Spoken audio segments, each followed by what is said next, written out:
오늘 저는 이사야가 성전에서 발견한 3대 재발견에 대해서 말씀드리고자 합니다. 이사야 선지자가 오늘 우시아 왕이 죽던 그 해에 성전에서 새로운 발견을 하게 됩니다. 우시아 왕은 유다를 52년 동안 잘 다스렸던 비교적 선한 왕이었습니다. 그래서 유다를 보국 강병 정책으로 인해서 잘 흥왕케 했던 왕이었습니다. 근데 이 우시아 왕이 죽던 해에 모든 백성들은 앞날을 걱정하면서 그 위대한 왕이, 좋은 왕이, 선한 왕이 우리나라를 부흥시켰는데 앞으로 이 나라는 어떻게 될 것인가 염려하고 있던 이런 찰나에 이사야 선지자는 성전에서 놀라운 은혜를 경험하게 됩니다. 이사야 선지자는 쉽게 말해서 예수님 오시기 전 약 700년 전에 활동했던 선지자입니다. 저 우시아 왕 이후에 요담, 아하스, 히스기야 왕 시대까지 그가 활동을 했던 이스라엘의 남쪽 유다의 선지자였습니다. 여러분도 오늘 성전에서 새로운 은혜를 경험하게 되기를 주 이름으로 축원합니다. 특별히 8월은 성령 충만한 달인데 하나님의 영으로 여러분들이 새로워지는 시간들이 되기를 바랍니다. 여러분, 그런 말이 있어요. 건물을 바라볼 때에 건물의 모양만 바라보는 사람은 없다. 건물의 외형만, 크기, 구조 이런 것만 바라보는 사람이 없고, 건물을 바라볼 때 생각이 드는 것은 이 건물은 어떤 용도로 사용되는 건물일까? 이 건물은 공장일까? 아니면 사람이 사는 곳일까? 사무실일까? 또 아니면 갤러리일까? 또 식품점일까? 여러분, 어떤 건물을 볼 때에 그 속에 무엇이 있으면 어떤 용도로 사용될 것인가를 먼저 생각되는 것이 당연한 것입니다. 거기에 주목하게 되는 것입니다. 우리가 흔히 말하는 우리 성전도 마찬가지입니다. 여기서 건물만 바라보는 것이 아니라 여기서 우리는 무엇을 새롭게 발견해야 될 것인가, 어디다 왜 이 건물이 존재하는가, 그것을 깨달으면서 다시 한번 이 8월달에 성령 충만한 달이 되기를 바랍니다. 이사야 선지자가 우시아 왕이 죽던 그 해에 성전에서 새 출발을 하게 되는 새 은혜를 입게 되는데, 새로운 가치관과 역사의식을 가지게 되는데, 무엇을 3대 재발견을 했는가? 첫째는 하나님에 대한 재발견인데, 즉 하나님이 왕이시라는 것을 그는 재발견했습니다. 전에도 물론 하나님에 대해서 잘 알았던 이사야 선지자, 전에도 물론 하나님이 왕이셨다는 것을 잘 알았지만은 이제는 지식적으로만 아는 것이 아니라 그것을 경험적으로 알게 되었고, 더 깊이, 더 뜨겁게 왕이신 하나님을 만났다는 것이죠. 여러분도 그렇게 되기를 바랍니다. 이사야 6장 오늘 1절과 5절을 비교해 볼 만합니다. 두 왕이 나옵니다. 한 왕은 눈에 보이는 왕이요, 한 왕은 보이지 않는 왕입니다. 그런데 사람들은 눈에 보이는 것만을 의지합니다. 눈에 보이는 왕이 절대적인 줄 압니다. 눈에 보이지 않는 왕은 보이지 않기 때문에 시시하게 여기고 하찮게 여기고 별로 중요시 여기지 않습니다. 겉으로 보이는 눈의 왕이 역사를 주관하고 통치하고 다스린 것 같지만은, 그러나 실상은 보이지 않는 영원한 왕이, 하나님이 온 세상을 주관하고 다스리는 것을 이사야는 새롭게 깨달았습니다. 이사야 6장 1절에 눈에 보이는 왕은 죽을 수밖에 없다는 것을 보여주고 있어요. 우시아 왕이 죽던 해에 10년, 20년, 30년, 40년, 50년 넘어가니까는 이야, 저 왕은 대단하다. 여러분, 나는 새도 떨어뜨릴 수 있는 것이 왕의 권력인데, 그러나 우시아 왕도 죽고 말았습니다. 백성들은 갈 바를 알지 못합니다. 길을 잃어버린 것과 같아요. 그때에 이사야 선지자는 성전에 들어갑니다. 성전에 들어가서 기도하다가 내가 본즉 주께서 높이 들린 보좌에 앉으셨는데, 진짜 옥자 중에 옥자는 하늘에 있는 옥자였어요. 보좌였어요. 거기에 주님이 계셨어요. 여러분 믿습니까? 하늘 보좌에 주님이 계신 것을 믿습니까? 보좌에 앉았다는 것은 저분이 왕이라는 것이죠. 옷자락은 성전에 가득하였고 하나님의 영이시기 때문에 그의 임재가 옷자락처럼 나타나서 온 성전에 가득했어요. 이사야를 휘감고 있었어요. 오늘 하나님의 임재가 여러분들의 영을, 마음을 휘감고 있다는 것을 믿으시길 바랍니다. 임재 안으로 들어가게 되기를 바랍니다. 전에 왜 이사야가 성전 안에 안 들어갔겠어요? 전에 왜 성전에서 예배드리지를 않았겠어요? 전에 왜 성전에서 기도하지 않았겠어요? 그러나 우시야 왕이 죽던 그 해에 특별히 하나님은 그를 만나 주셨어요. 절망이 있을 때, 슬픔이 있을 때, 갈 바를 알지 못할 때, 어찌할 바 모를 때 하나님을 새롭게 만나기 시작했습니다. 우시야 왕이 죽던 해에 눈에 보이는 왕은 죽을 수밖에 없다는 것을 보여주지만은 6장 5절에 만군의 여호와이신 왕을 배었음이니라. 저 만군의 여호와이신 왕은 죽는 법이 없습니다. 저 만군의 여호와이신 왕은, 이사야는 보세요. 저 우시야 왕, 다음에 요담 왕, 그 다음에 아스 왕, 그 다음에 히스기야 왕, 4대 왕을 거쳐서 그는 선지 활동을 했고 4대 왕을 그는 이렇게 잘 가르치고 지도했는데, 내 왕은 사라지는 가운데서도 여전히 만군의 여호와이신 왕은 사라지지 않고 있어요. 할렐루야. 창세기 1장 1절에 나오는 태초에 하나님이 천지를 창조하셨느니라, 그 하나님. 창세기 17장 1절에 아브라함에게 나타나셨던 나는 전능하신 여호와니라, 그 하나님. 이삭과 야곱에게 나타나셨던 그 하나님, 모세에게 나타난 하나님, 다윗에게 나타났던 그 하나님이 지금 이사야에게 나타나는데 여전히 왕이신 하나님으로 나타나고 계십니다. 할렐루야. 이사야 선지자는 하나님을 새롭게 배우고 있어요. 여러분 어떻습니까? 눈에 보이는 것 때문에 여러분 믿음이 왔다 갔다 하지 않습니까? 눈에 보이는 것 때문에 마음이 약해지지 않습니까? 오늘 보이지 않는 하나님을 보이는 것 같이 하여 참았다는 히브리서 11장 27절 말씀처럼, 왜 저들은 눈에 보이는 바로의 왕을 두려워하지 않았습니까? 보이지 않는 하나님 만군의 여호와의 왕을 믿었기 때문에. 오늘 여러분 에베소서 1장 18절 말씀처럼 마음의 눈이 밝아져서 지혜와 계시의 영이 임해서, 성령이 임해서 마음의 눈이 밝아져서 만군의 여호와이신 왕, 전능하신 하나님을 뵙게 되기를 주름으로 축원하는 것입니다. 슬픔을 이기는 비결이 어디 있습니까? 환난을 극복하는 비결이 없습니까? 눈에 보이는 왕은 사라진다 할지라도 보이지 않는 영원하신 왕이 이스라엘을 새롭게 인도해가는 것처럼 여러분의 길을 새롭게 인도하실 분은 주님밖에 없습니다. 이게 문제는요, 다른 데 있는 게 아니에요. 하나님을 만나야 돼. 하나님.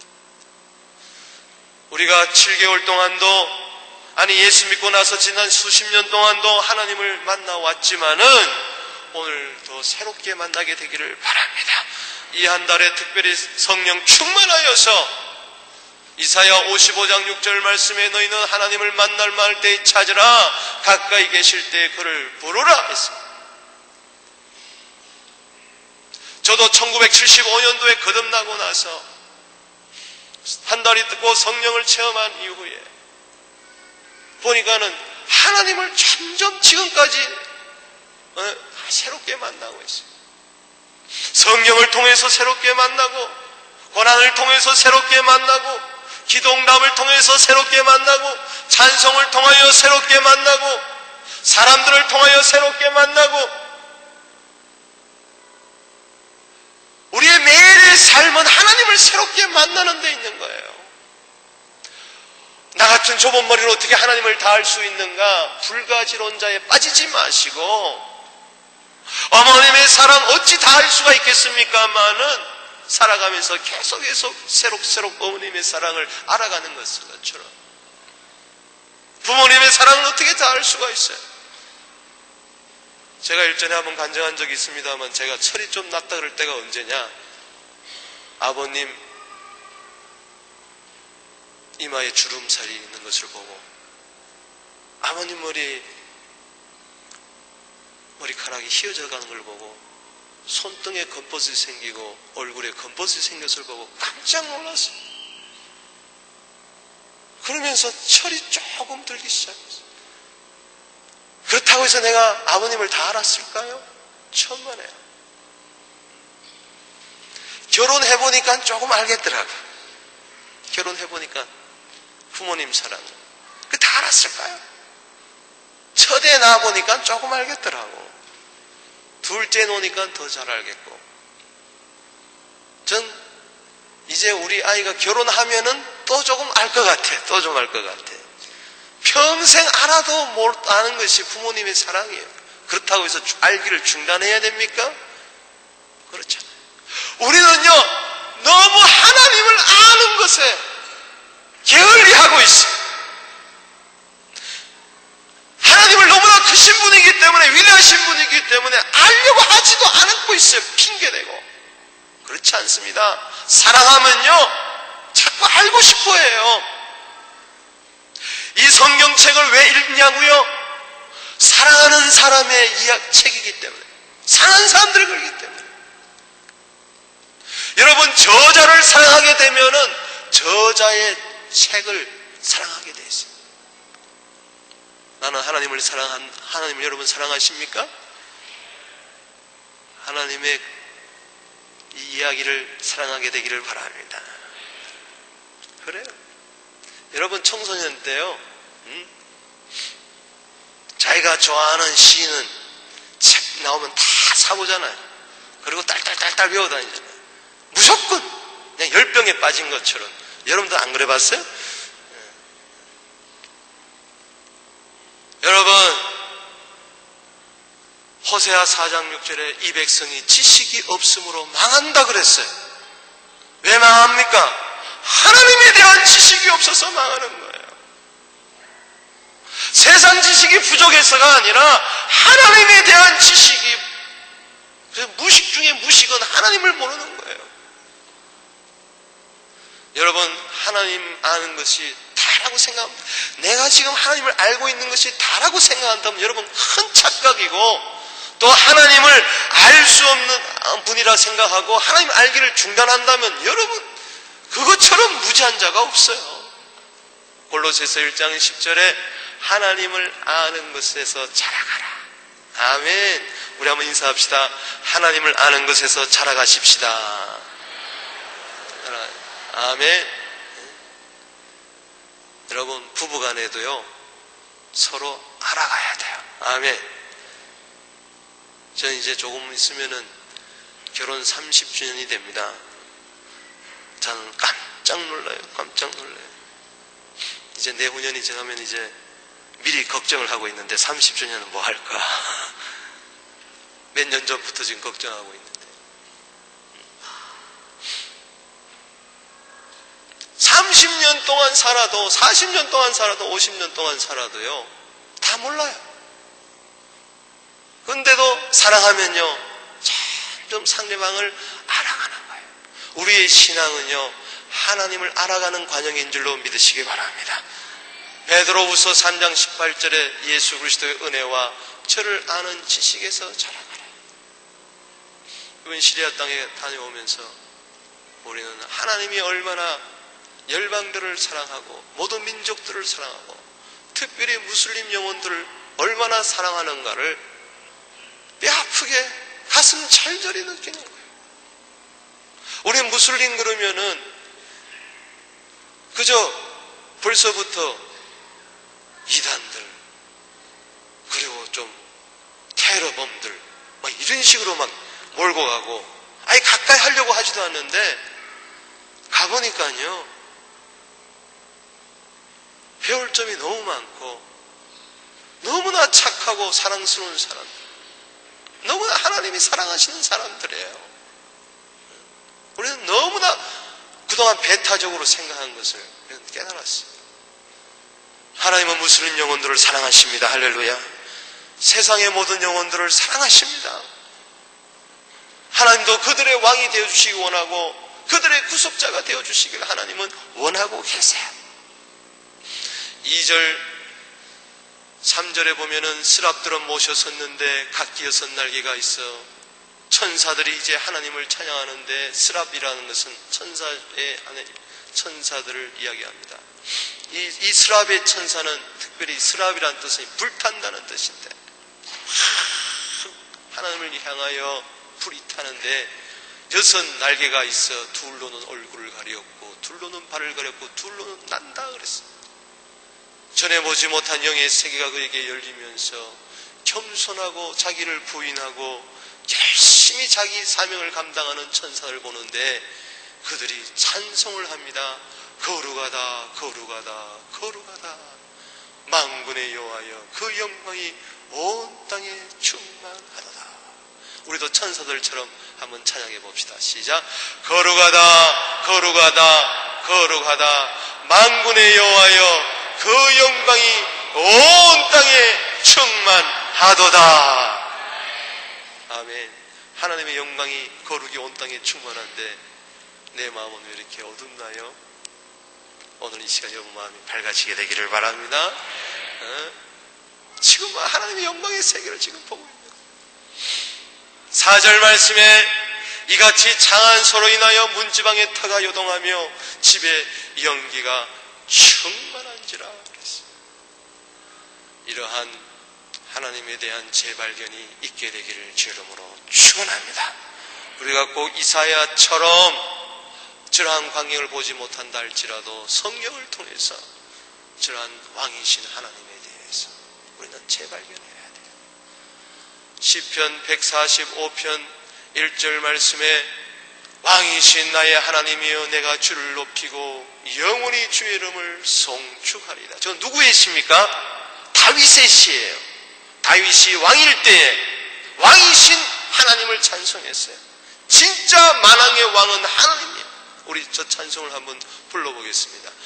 두 손 들고 왕이신 나의 하나님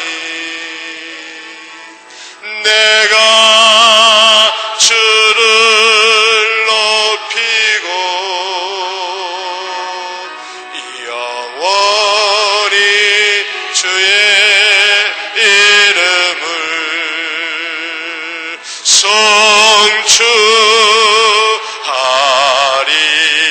송축하리이다. 하나님을 왕으로 인정할 때에 내 마음에는 우리 가정에는 우리 교회는 이 나라는 하나님의 나라가 될 것입니다. 왕이신 하나님의 다스리는 나라가 될 것입니다. 하나님이 통치하기 시작하면은 슬픔은 기쁨으로 변할 것이고 무능력은 능력으로 변할 것이고 할 수 없는 사람은 할 수 있는 사람으로 바뀌게 될 것입니다. 절망 중에 빠졌던 이스라엘 백성들이 새로운 소망을 가지게 되는 것처럼 우리도 왕이신 하나님을 만나 새 출발하게 되기를 주 이름으로 축복합니다. 왕이신 하나님을 만나게 될 때 왕권의 역사가 여러분에게 나타날 것입니다. 디모데후서 2장 12절에 주와 함께 참으면 왕노릇하리로다. 베드로전서 2장 9절 왕같은 제사장으로서 어두운 데서 불러주신 귀한 자의 빛의 덕을 아름다움을 선전하는 여러분 되시기 바랍니다. 두 번째는 성전에서 그가 재발견한 것은 부정한 자기 자신에 대하여 재발견했습니다. 이사야 6장 5절에 그때는 뭡니까? 바로 만군의 여호와이신 왕을 뵌 그때에 내가 말하되 화로다 나여 망하게 되었도다. 나는 입술이 부정한 사람이요 입술이 부정한 백성 중에 거하면서 만군의 여호와이신 왕을 배웠음이로다. 진정 하나님을 만난 자의 그 특징이 뭐냐? 모두 다가 자기의 부족함을 깨닫고 자기의 연약함을 깨닫고 자기의 죄성을 고백하게 된다는 것입니다. 이사야 선지자는 전에 입술이 부정한 사람의 죄를 지적했던 사람이었지만은 이제는 입술이 부정한 사람이 바로 자기 자신이라는 것을 깨닫게 되었습니다. 여러분, 많은 죄가 있겠지만은 입술이 부정하다는 것을 그가 스스로 지적하면서 깨달은 것은 모든 죄의 출발이 어디서 출발되느냐? 요 입술에서부터 출발되는, 입술에서부터 출발되는. 사단이 말로 유혹하는 것처럼, 말로 시험에 드는 것처럼 하와가 요 입술이 부정한 사람입니다. 그렇습니다. 하나님을 알게 되면은 자기 자신을 알게 됩니다. 한번 인사합시다. 하나님을 알게 되면은 자신을 알게 된다. 소크라테스가 너 자신을 알라고 했지만은 진짜 자기 자신을 알려면 하나님을 먼저 알아야 돼요. 세상은 지피지기면 백전백승이다. 남을, 상대방을 알, 적을 알고 자기 자신을 알면은 백전백승한다고 하지만 지신지기면은 백전백승. 하나님을 알고 그리고 자기 자신을 알아야 돼요. 이사야가 입술이 부정한 자라고 고백을 했는데 선지자가 무슨 남의 이야기를 그렇게 많이 했겠어요? 음담패스를 그렇게 많이 했겠어요? 남을 비방을 그렇게 많이 했겠어요? 욕을 많이 했겠어요? 요한일서 1장 7절에 보면은 빛 가운데 주님과 사귀게 되면은 예수의 피가 우리를 깨끗게 한다는 말이 있어요. 빛 가운데 사귀는데 어떻게 예수의 피가 나를 정결케 합니까? 빛 가운데 사귀면서 깨끗한 사람인데 그렇지 않아요. 빛 가운데 나아가면 나아갈수록 내 부족이 드러나는 거예요. 할렐루야.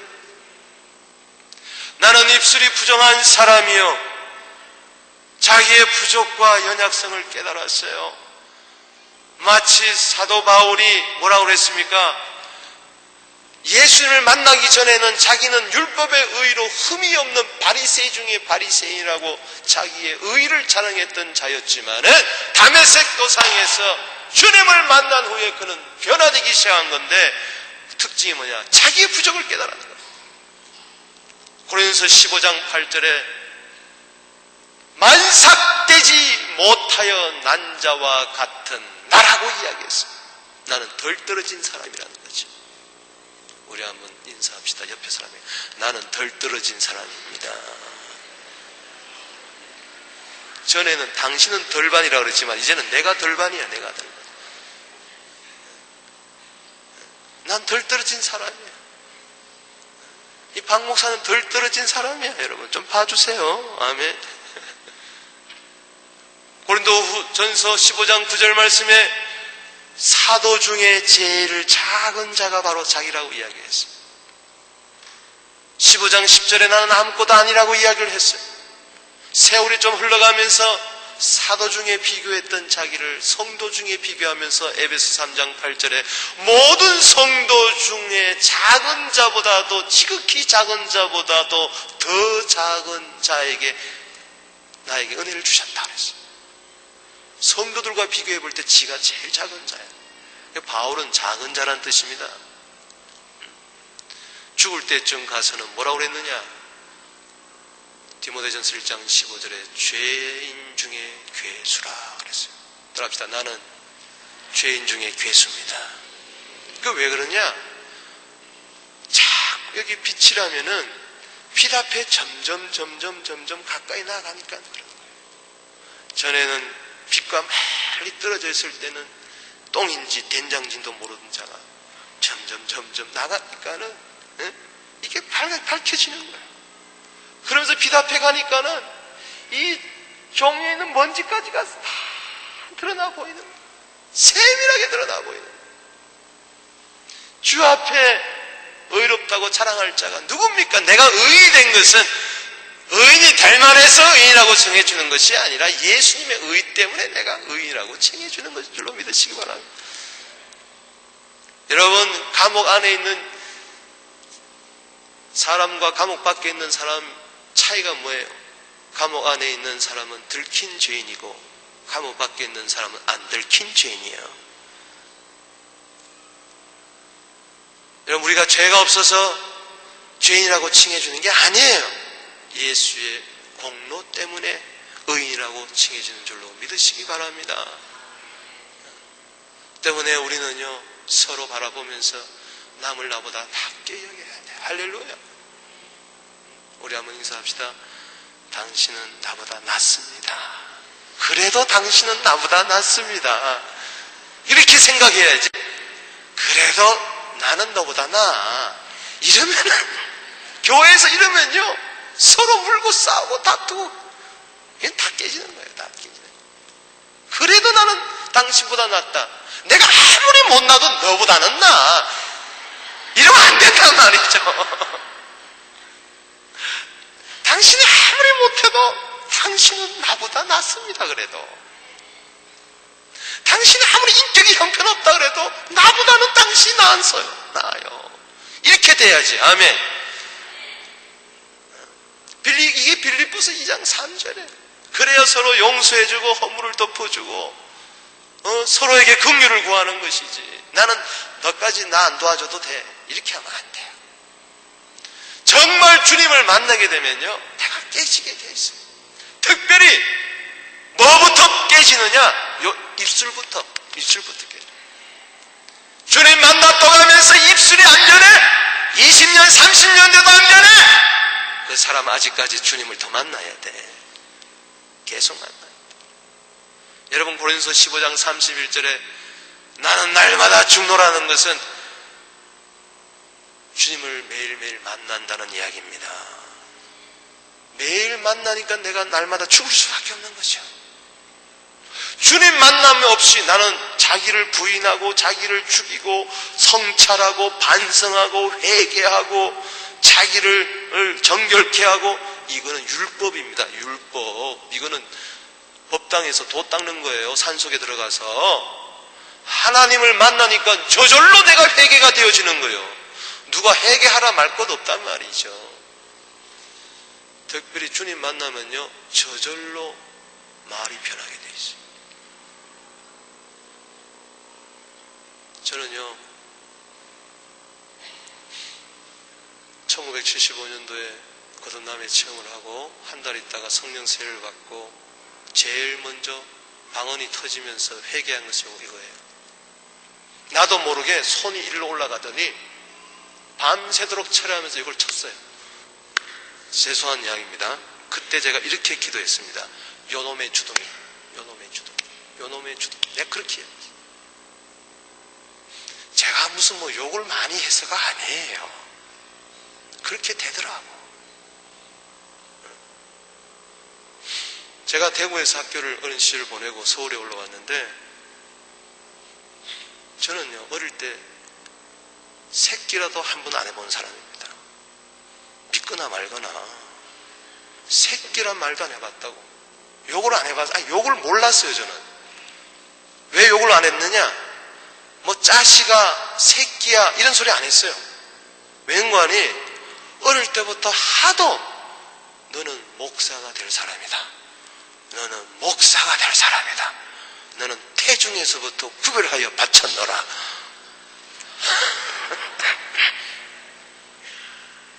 그래서 저는 어릴 때 소꿉놀이를 해도 신방 가는 거 이런 것만 했어요.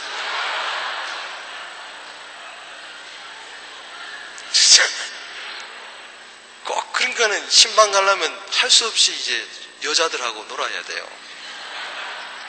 여자 전도사 데리고 다녀야 되고, 여자 권사님하고 신방하고, 어느 집에 가면은 목사님 어서 오세요. 그러면은 흙으로 반찬도 만들어 놓고 그럼 내가 성경책 딱 들고 찬송가 몇 장 부르겠습니다. 예수 사랑 지금 부르고 나서 성경 오늘 몇 분 보겠습니다 하고, 또 이제는 우리 주 예수 그리스도의 은혜로. 그래서 저는 신방이 전혀 어색하지 않아요. 그 어릴 때부터, 유치부 때부터 신방놀이 하던 게 어제까지 지금 계속 하고 있습니다. 어제도 나이가라 가서 신방하고 왔습니다. 여러분, 그렇기 때문에 아니 신방 늘 이렇게 하던 애가 신방 놀이하고 이러던 애가 어디 친구들한테 이 새끼야 저 새끼야 할 수 있어요? 아 목사가 언제는 말씀 전하다가 그 다음날 때 이 새끼야 일로 와봐라 이런 소리 말 못하지. 그렇기 때문에 저는 저절로 새끼야 뭐 자식아 이런 소리 안 했어요. 그런데도 요놈의 주둥이 쳤다고. 제가요 서울에 올라와가지고 학교 전학을 했는데 아이들이 쉬는 시간에 막 놀다가 종이 따르릉 치고 좀 있으니까 꼰대 온다 꼰대 온다 꼰대 온다. 꼰대가 뭐고 그랬더니 나중에 선생님 보고 꼰대라 그러더라고. 얼마나 선생님에 대해서 욕들을 많이 하는지요. 충격을 제가 먹던 기억이 있어요. 그런데도 예수 믿고 나니까요 성령 세례 받고 나니까 입술이 얼마나 더러운지. 여러분 오늘 이사야 6장 6절 말씀 보세요. 7절을 때에 스라베 하나가 화조로 단에서 취한 바 핀 숯을 손에 가지고 내게로 날아왔어. 그 거룩하다 찬송하던 천사 하나가 제단 숯불 단인 제단입니다. 예수의 보혈로 부러진 그 단에서 핀 숯 성령의 불 성령의 화조로 된 것을 내 입에 날아와가서 내 입에 대명하라되 이것이 내 입에 닿았으니 입술이 성령의 불을 한번 체험해야 되는 거예요. 그래야 요게 변하지. 요게 죄송합니다만 조동아리가 변하는 거예요. 그래야 입이 돼야 돼. 할렐루야. 맨날 남의 욕하고 맨날 화나는 말을 쏟아내고 신경질 말을 하고 부정된 말을 하고 비판적인 말을 쏟아내는 요게 변해야 돼. 요게 변해야 돼. 오늘 입술이 성령 세례 좀 받아야 돼. 할렐루야. 지혜의 은사, 지식의 은사, 믿음의 은사, 병 고치는 은사, 능력의 은사, 예언의 은사, 영분별 은사, 방언의 은사, 통령의 은사 구하기 전에 주님 내 입술부터 불로 좀 찢어 주시옵소서. 예수 믿기 전 입술이나 지금 시나 똑같고 성령 받았다고 하는 입술이나 이거나 똑같고 그거 안 된다는 거죠. 이 8월 달에요 만군의 여호와신 왕을 뵙고 언어부터 변화되게 되기를 주의 이름으로 축원합니다. 긍정적인 언어가 되시길 바랍니다. 축복하는 입술이 되기를 바랍니다. 희망의 언어를 여러분 입에서 내뿜게 되기를 바랍니다. 야고보서 3장 6절에 지옥에서 나오는 이 불 같은 이 언어 이거 안 돼. 지옥불에서 나온다고 이야기했어요. 천상의 언어를 해야 돼. 할렐루야. 사도행전 2장 3절에 불의 혀같이 갈라지는 것이 저들의 입술에 닿을 때 새 방언의 역사가 나타났다고 했는데 우린 방언을 하면서도 입술이 안 변하는 것은 방언기도 그 사람 안 하는 사람이야. 방언기도 하게 되면요 그렇게 말하지 않습니다. 절대 그런 말 하지 않습니다. 교회에서나 랄랄라 하지 집에서 안 하는 거예요. 그 사람은. 방언기도 1시간 해보세요. 입술이 변해요. 남이 듣기 싫은 말 나도 안 하게 됩니다. 화나는 말 안 하게 돼요. 신경질 나는 말 안 하게 돼요. 말도 골라서 하게 돼요. 믿습니까? 이거 내 입에 닿았으니 내 악이 자하여졌고 내 죄가 사하여졌느니라. 실제로 그냥 좋은 말로 난 입술이 부정한 사람이다 하지 않았어요. 망하게 되었다 하지 않았어요. 여러분 정말 주님 만나면요 내가 죽을 것 같아요. 이 보세요. 사도 요한이 요한복음 요한 1, 2, 3서 기록하고 요한계시록 기록했는데 그가 주님 앞에 엎드려 죽은 자가 된 것은 언제입니까? 예수님 3년 따라 다닐 때가 아니에요. 십자가 밑에서 주님 만났을 때가 아니에요. 부활의 주님 만났을 때도 아니고 오순절날 성령 받았을 때도 아니에요. 그 고난 가운데 밤모섬에 던져졌을 때 주의 날에 주님이 그 자리에 나타나셨어요. 고난의 현장에 계시록 1장 17절에 주님 앞에 엎드러져서 그 발에 엎드러져서 그 발아에 엎드러져 죽은 자 같이 되네. 주께서 오른손을 얹어 가라사대 두려워 말라. 나는 처음과 나중이다. 알파와 오메가다. 할렐루야. 정말 정말 주님 만나면요, 난 중작지 돼버리고 내 육성이 다 죽어버리고 만 할렐루야. 내 성질이 다 죽고 말아요. 아직까지 성질이 펄펄 살아있는 사람은 주님 아직 만나지 못한 사람. 내 악이 제하여졌고 내 죄가 사여졌느니라. 우리 하나님이 얼마나 좋으신 분이십니까? 주님 만나 죽을 것 같은 사람에게 주님이 나타나셔서 네 악이 제하여졌고 내 죄가 사여졌느니라. 오늘 보혈의 능력이 여러분들에게 나타나게 되기를 바랍니다. 소멸하는 불이 여러분들의 모든 죄를 소멸해 주시기를 히브리서 12장 29절에 축복 있게 되기를 주 이름으로 축원합니다. 욥을 보십시오. 욥이 고난 가운데서 주님을 만나게 되었을 때 욥기 42장 5절 6절에 뭐라고 그랬어요? 내가 죽게 대하여 귀로만 듣기만 하였사오니 이제 눈으로 주님을 뵀습니다. 객관적으로 주님을 알았던 자가 이제는 주관적으로 주님을 체험하게 되었습니다. 고난을 통해서. 그러면서 그는 저절로 회개하는 거예요. 새 친구가 와서 그렇게 정죄하고 비판하고 회개하려 할 때는 반박하던 그가 6절에 스스로 화나고 뒷걸과 제 가운데서 회개하나이다. 이게 진짜 주님을 만난 자입니다. 성령 충만하여 이 8월 달에 주의 전에서 나의 부족함을 깨닫고 새롭게 용서를 받고 새 출발하는 우리 모두 되기를 주 이름으로 축복합니다. 욥이 저렇게 될 때에 주님은 욥의 모든 공경을 돌이켜줘 버렸습니다. 하나님과 새로워지고 자신이 새로워지고 이웃 관계가 새로워지고 친구여 기도해주고 공경은 다 떠나가는 모년의 갑절의 복을 받았습니다. 이 복이 여러분들에게 임하게 되기를 주 이름으로 축복합니다. 마지막으로 세 번째, 그는 시대적인 사명에 대하여 재발견했습니다. 그가 하나님을 만나고 자기 자신을 깨닫고 부족을 깨닫고 거기서 끝났다면 이건 도 닦는 것밖에 안 돼. 도 닦는 수준밖에 되지 않아요. 그렇다면 산중에 있어야 되죠. 그러나 세상은 넓고 할 일은 많아. 이 악하고 음란한 폐역한 세대에 우리는 저 변화산에서 주와 함께 있고 싶지만은 우리는 다시 저 귀신이 있고 질병이 있고 고난 있고 환란이 기다린다 할지나 세상 밑으로 산 밑으로 내려가야 될 줄로 믿습니다. 왜 하나님 우리를 만나게 해주시고 우리를 새롭게 해주시느냐? 우리를 새롭게 하셔서 사명을 주시려고 세상으로 보내시려고. 이사야 6장 8절 읽어보십시다. 시작. 내가 또 주의 목소리를 들은 적 이르시되 내가 누구를 보내며 누가 우리를 위하여 갈고 그때 내가 가로되 내가 여기 있나이다. 나를 보내소서. 할렐루야.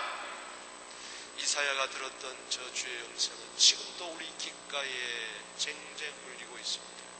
내가 누구를 보내며 누가 우리를 위하여 갈고. 저 소리를 듣는 자는 많이 있습니다. 그러나 다 길을 막습니다. 고개를 돌립니다. 못 들은 채 하고 있습니다. 안 들은 척 하고 있습니다. 들려도 이 핑계 저 핑계대로 응답하지 않습니다. 내가 여기 있나이다. 나를 보내소서. 저기 있을 때 나를 보내주는 게 아니라 여기 있을 때 나를 보내주시옵소서. 내가 아직까지 연약하지만은 나를 보내주시옵소서. 아직까지 부족하지만은 나를 보내주시옵소서. 아직 병들었지만은 나를 보내주시옵소서. 나는 아직 가난하지만은 믿음이 없지만은 아직까지 뭔가 잘 모르지만은 나를 보내주시옵소서. 이사야가 하나님을 발견했다고 해서 하나님을 다 아는 거 아니에요. 자기의 부족을 깨달았다고 해서 그가 완전해진 게 아니에요. 아직까지 더 배워야 되고 아직까지 더 깨끗해져야 되고 아직까지 그가 성숙해야 될 점이 많이 있지만은 그는 내가 여기 있습니다. 나를 보내주시옵소서. 따라합시다. 하나님, 시간이 있을 때에 나를 보내주시옵소서. 그랬을까요? 하나님, 따라하세요. 하나님, 내가 부자가 될 때에 나를 보내주시옵소서. 그렇게 말하지 않았어요. 있는 모습 이대로 있는 모습 그대로, 있는 모습 그대로, 있는 모습 그대로 오세요. 할렐루야. 그 다음은 솔직히 말해서 모르겠습니다. 내가 여기 있습니다. 나를 보내주시옵소서. 언제까지 시간을 이야기하겠으며, 언제까지 물질을 이야기했으며, 언제까지 형편을 이야기했으며, 언제까지 내 상황과 환경을 이야기했습니까? 오늘 결단하세요. 시편 57편 7절에 내 마음이 확정되고 확정되었사오니 내가 노래하고 찬송하리로다. 어쩌면 오늘 이후로 다시는 내가 누구를 보내며 누가 우리를 위하여 갈고 음성이 안 들리면 어떡하겠어요?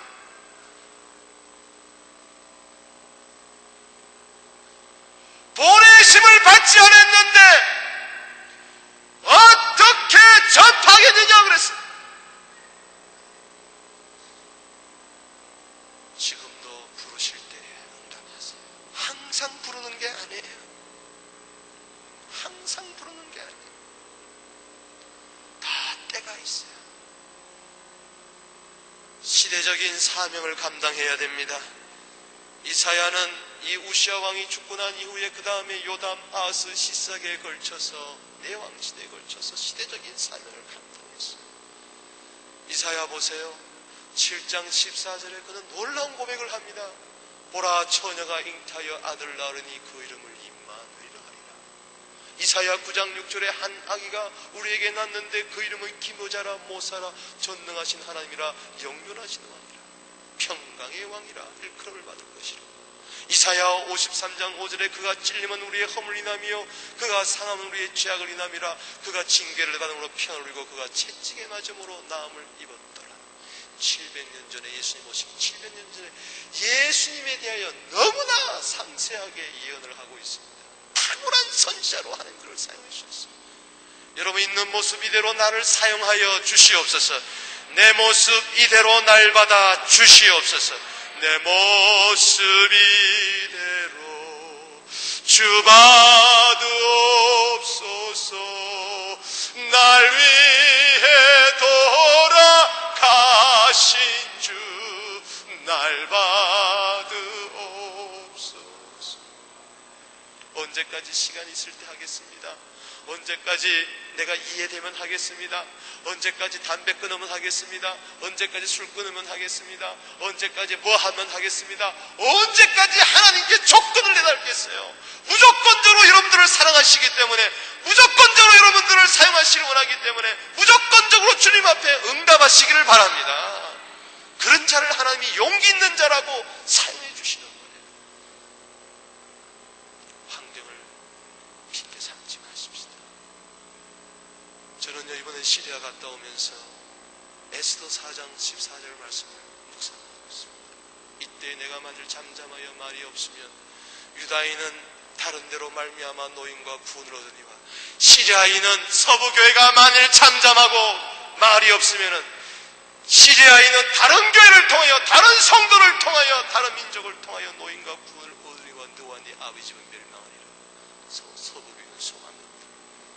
너에게 이 사명을 주었는데 박 목사야, 네가 이때에 만일 잠잠하고 말이 없으면 시리아인은 다른 데로 노임을 구원이와 다른 사람을 통해서도 얼마든지 할 수 있다. 다른 목사를 통해서도 얼마든지 할 수 있다.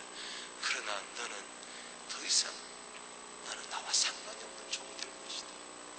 네가 왕위에 얻은 것이 이때는 아닌지 누가 아느냐? 에스더 보고 이야기합니다. 목사야, 네가 목사가 된 것이 서부 장로교회를 이제 9월 첫 주가 되면 15년 네가 되고 있는 것이 이때를 위함이 아닌지 누가 아느냐? 저는 요즘요, 어쩌면 심각한 고민에 빠졌어요. 만약에 15년 동안 다른 목사가 와서 서부교회를 인도했다면은, 다른 목사가 와서 서부교회를 담임했다면은 어떻게 되었을까? 하나님이 주신 것 15년 세월을 나는 뭐하며 보냈던가? 다른 목사가 서부교회를 담임했다면, 당회장이 되었다면 얼마나 서부교회가 더 지금보다도 부흥하고 발전하고 시대적인 사명을 감당했을 텐데. 소경이 소경을 인도하려고 하니, 소경이 눈뜬 사람을 인도하려고 하니, 교회 22년 역사 중에 23년 역사 중에 15년을 담임했다면 막중한 책임감을, 시대적인 사명감을 느껴야 되는데, 나는 도대체 뭘 하고 있는 거야? 나는 교회에서 10년 다녔는데, 나는 15년 다녔는데, 내가 우리 교회 20년 다녔는데, 그런 거 자랑하지 마시고 창피한 줄 알아야 돼. 나는 교회에서 10년 동안 뭘 했는가, 20년 동안 뭘 했는가, 도대체 열방을 향해서 내가 한 게 무언가, 나 때문에 예수 믿는 사람이 얼마며, 내가 키운 선교사가 몇 명이며, 일꾼이 몇 명인가, 천국 일꾼 난 과연 몇 명 양성했는가. 직분 갖고 말하지 맙시다. 연수 갖고 말하지 맙시다. 이제부터 새로운 마음을 가지고 왕을 얻은 것이 이때를 위함이 아닌지 누가 알겠느냐? 왜 우리에게 이렇게 특별한 은혜를 베풀어 주셨습니까? 무엇 때문에? 시대적인 사명을 망각하면 썩습니다. 교회는 썩습니다. 개인도 썩습니다. 안으로 썩어 들어갑니다. 하나님께 버림받을 것입니다. 개인이나 가정이나 교회나 사회나 국가나 마찬가지로 전 세계를 보십시오. 자꾸 촛대는 옮겨지고 있습니다. 주님, 우리가 시대적인 사명을 감당하겠으니 우리 교회에서 촛대를 옮겨주지 말아 주시옵소서. 우리 가정에서 촛대가 옮겨지지 않게 하여 주시옵소서. 나에게서 촛대가 옮겨지지 않게 하여 주시옵소서. 이때를 위함이 아닌지 누가 아느냐? 사랑하는 성도 여러분, 저는 오늘 이후로 선언합니다. 우리는 액처 2024 비전을 가져야 됩니다. 사도행전 2장, 20장, 24장, 2024년 우리는 비전을 가져야 돼요. 저 2024년을 정해놓고 우리는 저 때까지 정말 나의 달려갈 길과 주 예수께 받은 사명 곧 하나님의 은혜의 복음 정언을 마친 나의 생명을 좀도 귀한 것을 여기지 아니하겠노라. 할렐루야. 저 해 안에 2024년 안에 이 가운데 돌아가실 분도 있을 것이고 교회를 떠나는 분도 있을 것이고 그때까지 남아 교회를 지키는 분도 있을 것이고 그러나 2024년도 안에 저는 주님 오실 줄로 믿고 달려가겠습니다. 할렐루야. 땅끝에서 주의 영광을 보는 교회가 되기를 바랍니다. 앞으로 저 2024년까지 얼마나 남았습니까? 꼭 2024년이 아니라 할지라도 앞으로 내 생애가 무엇을 하다 주님 앞에 쓸 것인가? 가장 가치 있는 일, 가장 보람된 일에 내 생애를 투자한다면 그 사람은 결코 후회 없는 인생을 살 것입니다. 장사를 해도 믿지는 장사하면 안 됩니다. 남는 장사를 해야죠. 우리 예수 믿는 사람에게 가장 남는 장사는 뭐냐? 생명보다 귀한 복음 증거한 일에 내 사명을 감당하고 올인하는 것입니다. 우리 교회가 시대적인 사명을 감당합시다. 마태복음 16장 1절에 하늘로부터 유대인들은 기적만을 구했습니다. 이 어리석은 자들아, 지금 시대가 어느 시대냐? 기적만을 구하는 이 어리석은 자들아. 저녁에 날이 붉으면은 날씨가 좋겠다 하고 아침에 날이 붉고 흐리면 날이 굳었겠다 하면서 이 청기능 구별할 줄 알면서 시대의 표적은 구별하지 못하는 이 악하고 음란한 패역한 세대들아, 내가 너에게 보여줄 것은 요나의 표적밖에 없느니라. 예수님이 3년 동안 기적을 행했는데도 또 기적을 보여달라고, 또 기적을 보여달라고, 이제는 십자가에 죽기 바로 직전까지도 기적을 보여달라고 하는 그들에게 이제는 내가 죽을 때가 가까웠다. 요나의 표적밖에 보여주었다. 여러분, 이 시대가 진정은 요구하는 기적 중에 기적은 복음의 기적입니다. 십자가의 기적입니다. 죄인이 의인되고 마귀의 자녀가 하나님의 자녀가 되고 지옥 백성이 천국 백성 되는 이 기적, 이 시대의 이 기적을 우리는 딱 끝까지 전하는 것이 우리의 시대적인 사명인 줄로 자각하고 새롭게 출발해야 될 줄로 믿습니다. 말씀을 믿습니다. 이 이사야 선지자가 성전에서 3대 재발견을 했습니다. 그런 말이 있어요. 꽃마음 별마음이라. 이예인 그 수녀의 시죠. 꽃마음 별마음. 꽃을 계속 바라보는 사람은 꽃마음이 되어 소리 없이 그 꽃이 향기가 멀리 퍼는 것처럼 소리 없이 세상의 향기가 되어 별을 계속 바라보면은 별마음이 되어 하늘 높이 별이 떠 있지만은 소리 없이 세상을 반짝반짝 비추는 것처럼 그렇게 세상에 빛이 된다는 아름다운 시 꽃마음 별마음. 사랑하는 성도 여러분, 주님을 오늘 계속 바라보십시다. 할렐루야. 주님을 계속 바라볼 때